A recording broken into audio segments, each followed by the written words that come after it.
Apocalipse, capítulo 2, versículo 7, a sexta carta à igreja da Filadélfia.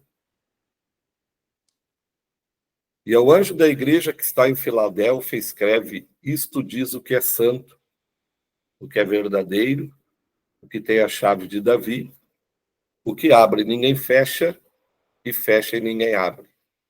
Eu sei as tuas obras, e eis que diante de ti há uma porta aberta, e ninguém pode fechar. Tendo pouca força, guardaste a minha palavra e não negaste o meu nome. Eis que eu farei a sinagoga de Satanás, aos que se dizem judeus e não são, mas mentem, eis que eu farei que venham e adorem prostrado aos teus pés e saibam que eu te amo. Como guardaste a palavra da minha paciência, também eu te guardarei da hora da tentação que há de vir sobre todo mundo para tentar os que habitam na terra. Eis que eu venho sem demora, guarda o que tens para que ninguém tome a tua coroa. Ao que vencer, eu farei coluna no templo do meu Deus, e dele nunca sairá. E escrevi sobre ele o nome do meu Deus e o nome da cidade do meu Deus, a Nova Jerusalém, que desce do céu do meu Deus, e também o meu novo nome. Quem tem ouvidos, ouça o que o Espírito diz à igreja. Quando nós lemos o livro do Apocalipse, a Revelação, a primeira coisa que nós precisamos entender é quem escreve o livro do Apocalipse. Nós sabemos que é escrito pelo apóstolo João, o discípulo mais jovem de Jesus Cristo.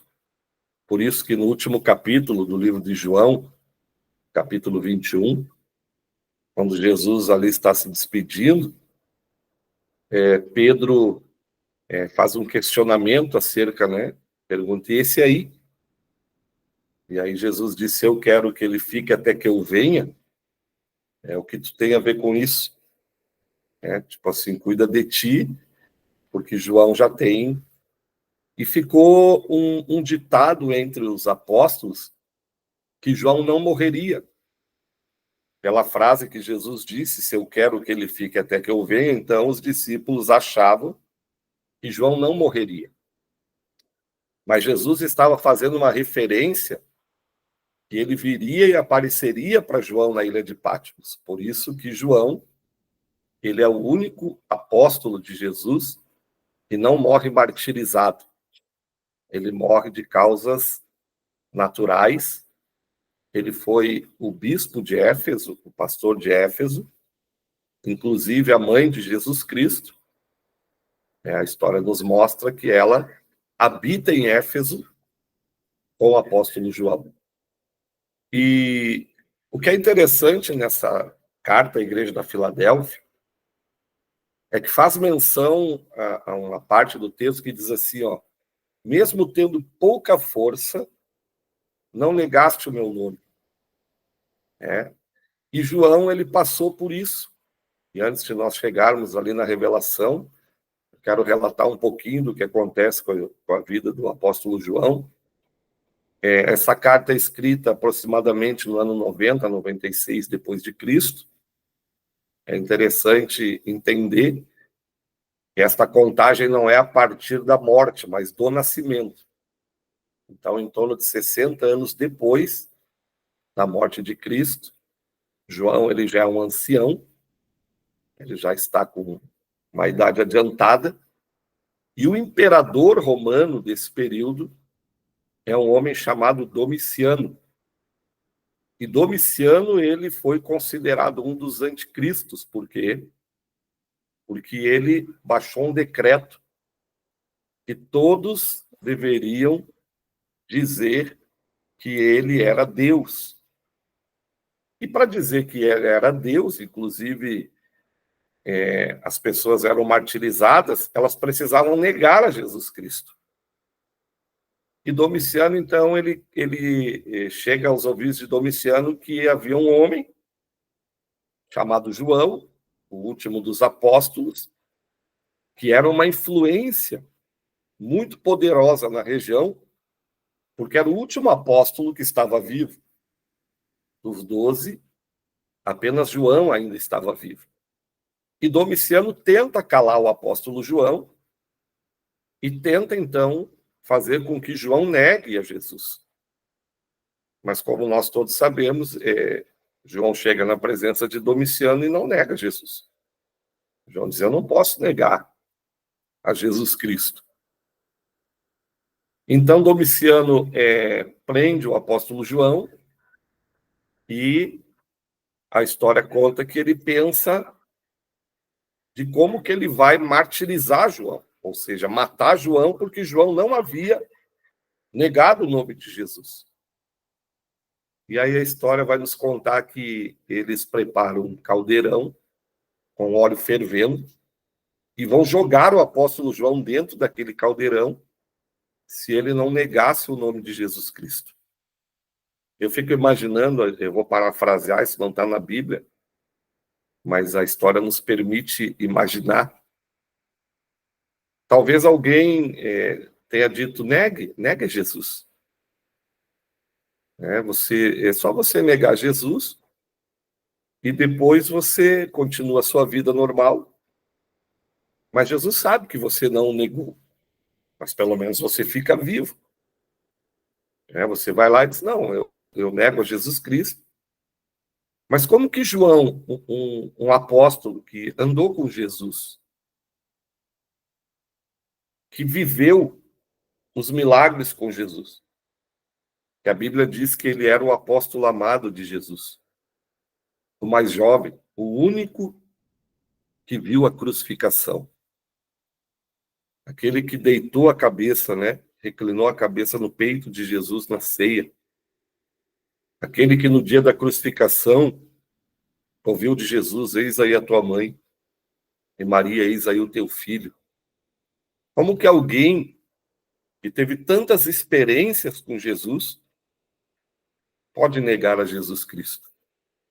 Talvez alguns que vão assistir esta live até possam negar Jesus, mas aquele que teve uma experiência profunda com Jesus Cristo, aquele que viveu uma experiência forte com Jesus, não tem como negar a Jesus Cristo. E João disse: eu não vou negar. Eu posso morrer, mas eu não nego a Jesus. Talvez no dia em que ele está saindo da cadeia para ir cumprir a sua pena, alguém no caminho tenha tentado dissuadi-lo, dizer: João, você é um homem tão importante. Você vale mais vivo do que morto. Nega Jesus. Afinal de contas, o imperador não vai saber se você realmente negou ou não. E João disse: viro, sofreu dano, mas eu não vou negar Jesus. Porque quando eu mais precisei de Jesus, ele estava lá do meu lado.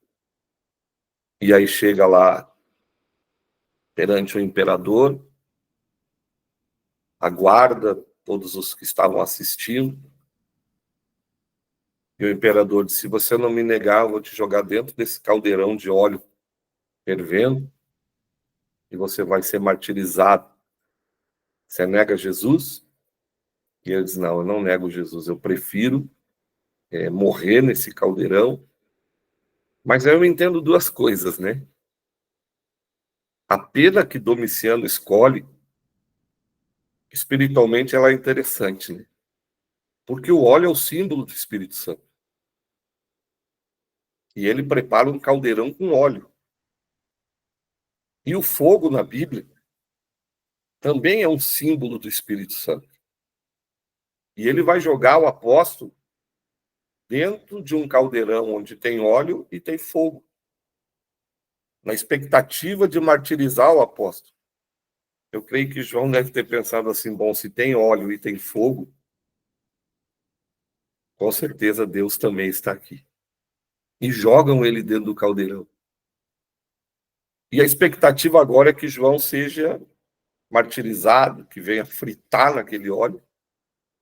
Mas de uma forma miraculosa, João sai de dentro do óleo fervendo, intacto, vivo. Talvez alguém, né, na plateia pensou assim, algum movimento involuntário do corpo, né, algum...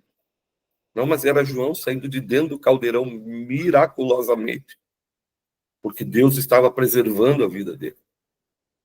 Um milagre diante de toda aquela multidão. Domiciano, sem entender nada, manda prender João de novo e pensa, o que eu vou fazer com ele? Porque matar eu não consegui. Vou exilar ele na ilha de Patmos. Nós vamos na Turquia agora, daqui a uns meses. A ilha de Patmos, ela fica a uns 60 quilômetros a sudoeste da cidade de Éfeso. E era uma ilha conhecida como a Ilha na Bacia dos Tubarões. E era uma prisão. E uma prisão de segurança máxima. Ninguém fugia de lá. E Domiciano, então, pensa assim, já que eu não posso matá-lo, eu vou exilar ele na ilha de Patmos. Ele já está velho, ele morre na ilha, eu calo a sua voz, termino com a sua influência, continuo meu reinado. Mas aí eu fico imaginando que no meio de tanta gente, sempre tem alguém, né, que conhece a palavra de Deus. E alguém deve ter dito, olha, Domiciano, tu viu que esses crentes é difícil de matar, rapaz. Se tu for fazer alguma coisa, tu tem que fazer muito bem feito. Mas a ilha é cercada de tubarões, é uma ilha que ninguém nunca escapou. Ele disse, mas eu li na Bíblia que um dia um homem tentou fugir de Deus e Deus fez uma baleia de submarino e trouxe ele de volta. Vai que Deus pega um tubarão daquele e traz esse homem de volta para te atormentar, Domiciano. E Domiciano disse, então vou colocar ele lá, vou isolar ele, vou cercar ele com uma segurança muito grande e vou calar a voz desse homem. E ele manda João para a ilha de Patmos. E agora João está lá exilado, aprisionado, sozinho, velho. E talvez João pensou assim, bom, na minha vida vivi tantas coisas e talvez o ápice da minha história foi o caldeirão, onde todo mundo testemunhou o poder do Deus que eu sirvo. E ali agora João está vivendo o momento mais difícil da sua história, porque um apóstolo sem pregar, sem divulgar a mensagem de Cristo, sem pastorear as ovelhas, sem cuidar do seu rebanho, é como se tirar a própria vida do apóstolo. Mas uma coisa eu aprendo com isso. Nos momentos mais difíceis da nossa vida, são os momentos que nós temos as maiores revelações de Jesus Cristo. Eu não sei se você já experienciou isso, eu já experienciei. Em momentos da minha vida que eu achei que não tinha mais saída, que tudo tinha se acabado, foram os momentos que eu tive as maiores experiências com Jesus.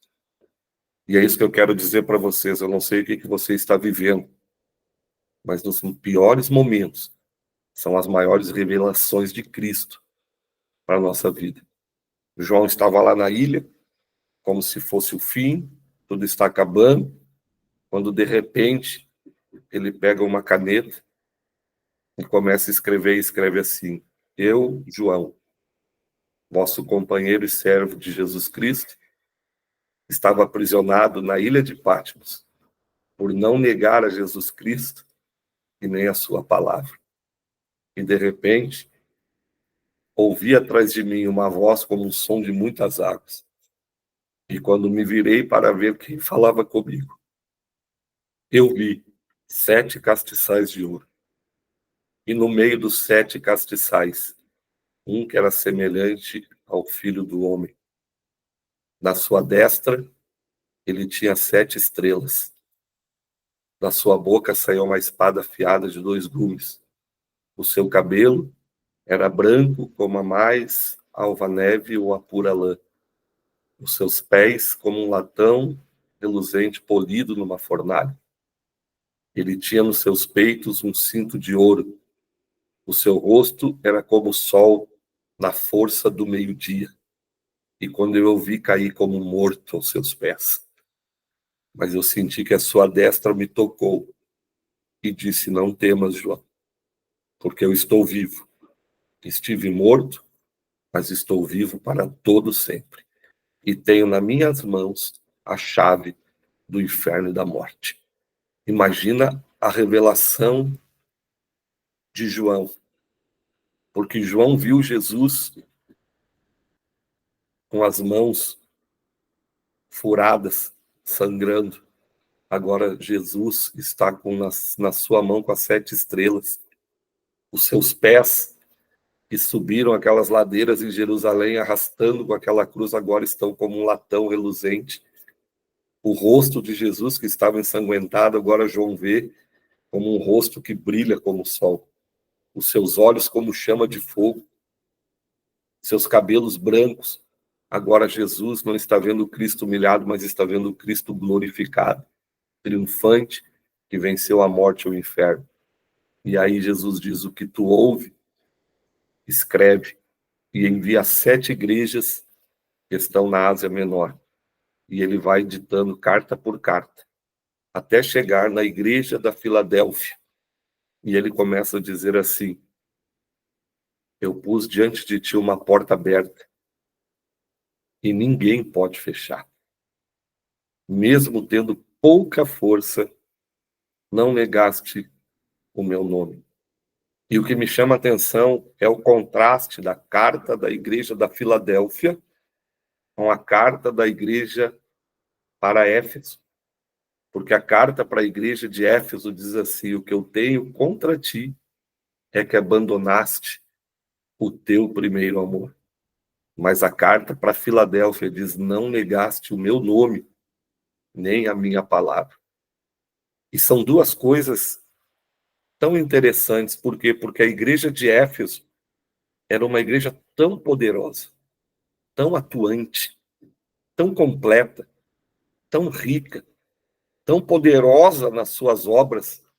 Mas Jesus diz assim: abandonaste o teu primeiro amor. Ou seja, onde está o amor? O amor ágape, aquele amor que o próprio Jesus Cristo deixou nos corações daqueles que o servem. E sabe que é interessante isso? Porque eu venho notando nos últimos dias que as pessoas estão deixando o seu primeiro amor. Era tudo tão mais simples antigamente, não era? Eu me lembro nos dias que eu me converti, você não precisava convidar ninguém para a igreja, não precisava convidar ninguém para orar, não precisava convidar ninguém para ir para uma vigília. Nós chegávamos na igreja, não sei se tem alguém mais antigo assim como eu na igreja, o culto não começava sem meia hora de oração. Tu chegava na igreja, as pessoas já estavam de joelho orando. E depois de 30 minutos, não precisava de um pregador eloquente, de um louvor, né, tão elaborado. Os pastores, na simplicidade, diziam assim: Jesus te ama, e as pessoas eram curadas, libertas. E hoje nós temos todo esse aparato, nós temos toda essa tecnologia, as redes sociais, os influenciadores. E onde estão os milagres? Onde estão, aqueles milagres que aconteciam antigamente? Será que a igreja dos dias de hoje não está como a igreja de Éfeso? Abandonamos o primeiro amor? Aquela simplicidade. Eu me lembro de um menino que vinha na minha igreja de chinelo de dedo.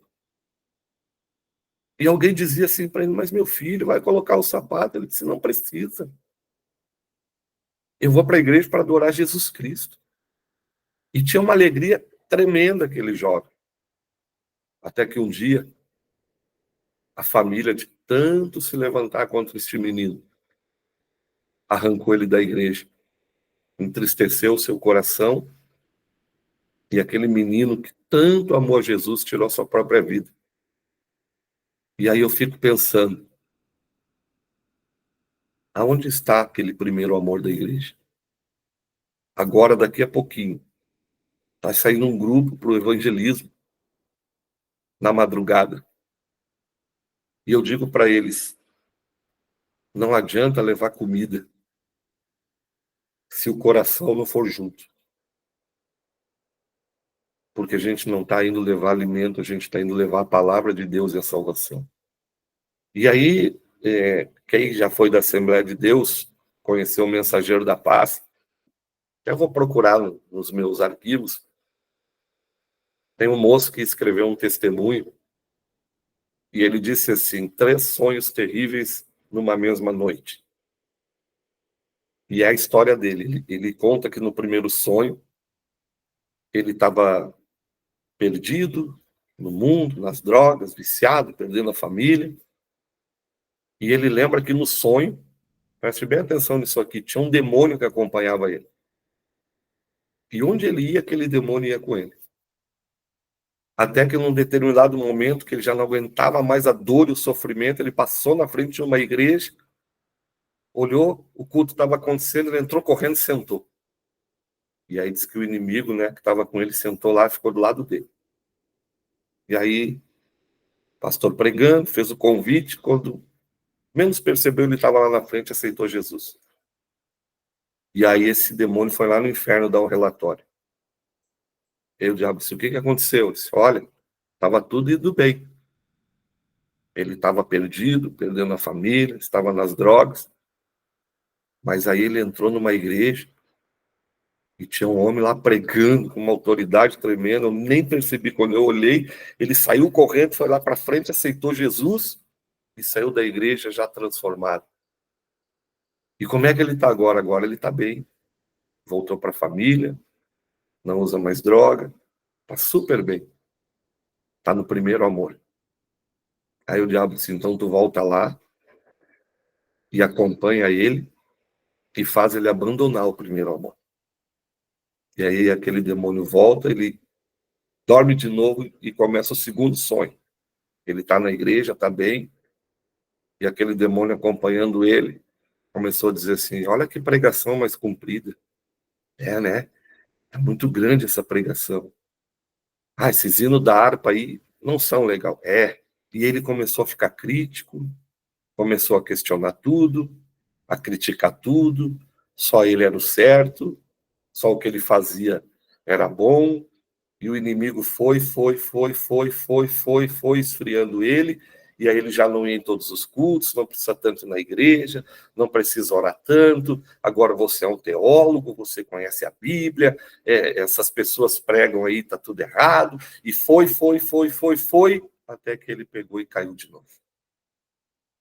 Aí o inimigo voltou no inferno e disse assim, conseguimos. Ele esfriou, saiu da igreja, voltou para as drogas, e o diabo disse, bom, então agora tu volta lá, acompanha ele, porque tu não pode deixar ele voltar para a igreja. E aí o rapaz tem o terceiro sonho, está no mundo de novo, jogado na calçada, sem a família, drogado, cheio de Bíblia na cabeça, cheio de conhecimento, até que um dia de madrugada ele está caminhando pela rua, ele ouve o som de uma igreja, uma vigília. Ele passa na porta e entra correndo.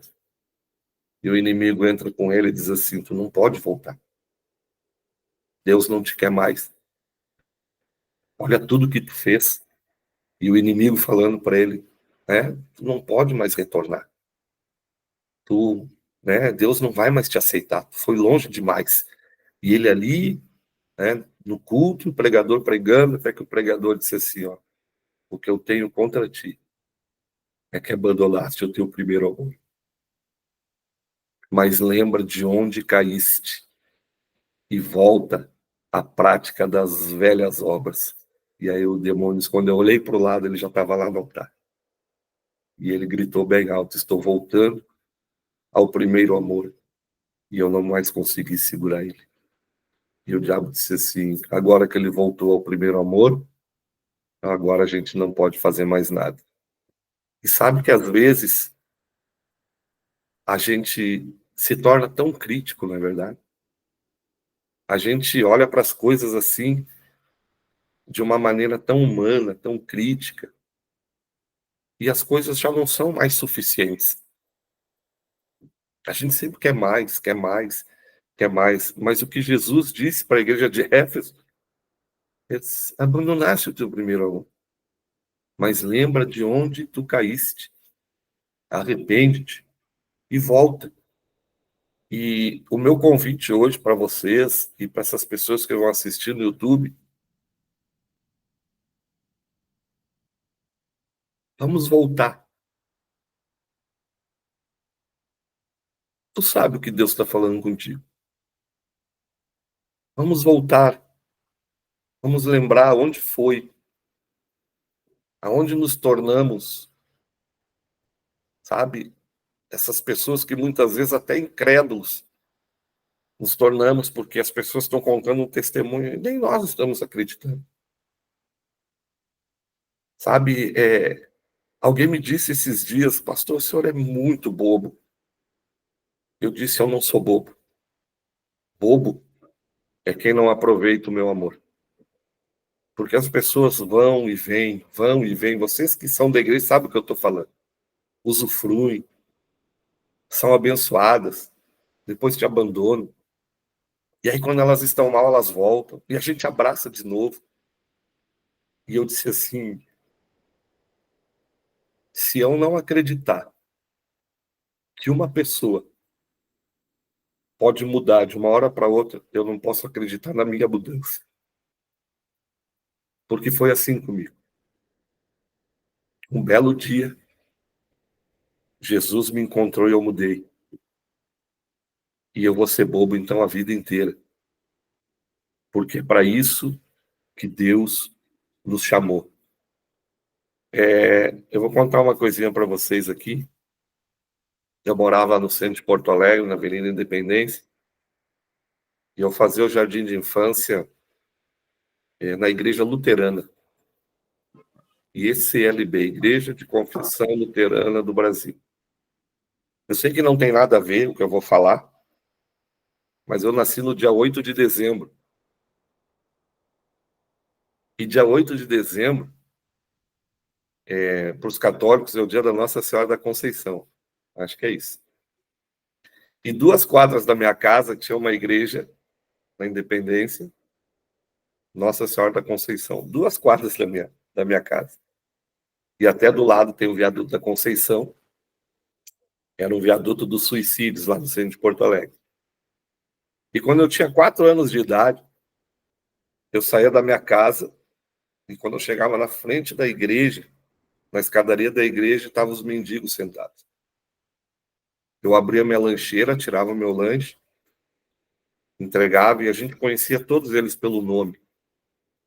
E a minha tia que me levava, hoje ela já partiu, ela dizia: lá vai o pastorzinho. E aquilo era uma voz profética, porque o pastorzinho da escadaria depois se tornou o pastor Beck. Hoje a gente não leva na lancheira, a gente leva comida. Mas eu sempre tento. E é isso que eu quero que vocês meditem hoje. Sempre tentem ser a essência daquilo que Deus colocou na vida de vocês. Nunca abandonem, nunca deixe de amar, de acreditar nas pessoas, porque Jesus também acredita em nós. E a igreja de Éfeso deixou mais. Jesus escreve para a igreja da Filadélfia: vocês têm pouca força. E não é assim mesmo. Olha como a gente é frágil, né? Como a gente é fraco. Agora eu estou aqui, fiz essa cirurgia, estou com febre, né? Estou me sentindo... Uma febre deixa a gente fraco. E a gente é fraco não só no físico. Mas Paulo disse: o bem que eu quero fazer eu não faço, o mal que eu não quero fazer eu faço, a não ser o que ele faz. A gente é forte, mas a gente é fraco. Mas Jesus disse assim: eu conheço as tuas obras. Mesmo tendo pouca força, nunca negaste o meu nome. E nem abandonaste a minha palavra. É isso. Vão vir dias difíceis, vão vir dias terríveis, mas também vão vir dias bons demais. O importante no final da tua trajetória é o dia que Jesus te chamar, tu poder chegar lá e dizer assim: não neguei o teu nome e nunca abandonei a tua palavra. E ele diz: e pus diante de ti uma porta aberta, e ninguém pode fechar. E sabe que isso é uma coisa tão interessante, ninguém pode fechar essa porta que Deus abriu para você. O teu marido não fecha, ninguém, homem não fecha, anjo não fecha. A única pessoa que pode fechar a porta é você. Sabia disso? Mas a porta que Deus abriu para você, ninguém pode fechar. Eis que pus diante de ti uma porta aberta. E a live desta noite consiste nisso. Uma porta aberta significa uma oportunidade. E quando nós aproveitamos as oportunidades de Deus, então a bênção de Deus, ela vem sobre as nossas vidas. Foi assim com João. Amém. Imagina João achando que tudo tinha acabado. Ele escreve a maior de todas as revelações da Bíblia. E assim vai ser na tua vida. E eu termino com essa palavra: tem muita coisa para você fazer para Deus. Guarde isso no teu coração. Deus vai usar você muito nessa terra. Deus usou Moisés quando ele tinha 80 anos. Deus deu um filho para Abraão quando ele tinha 100 anos. E Deus ainda tem uma grande obra com a tua vida. Amém?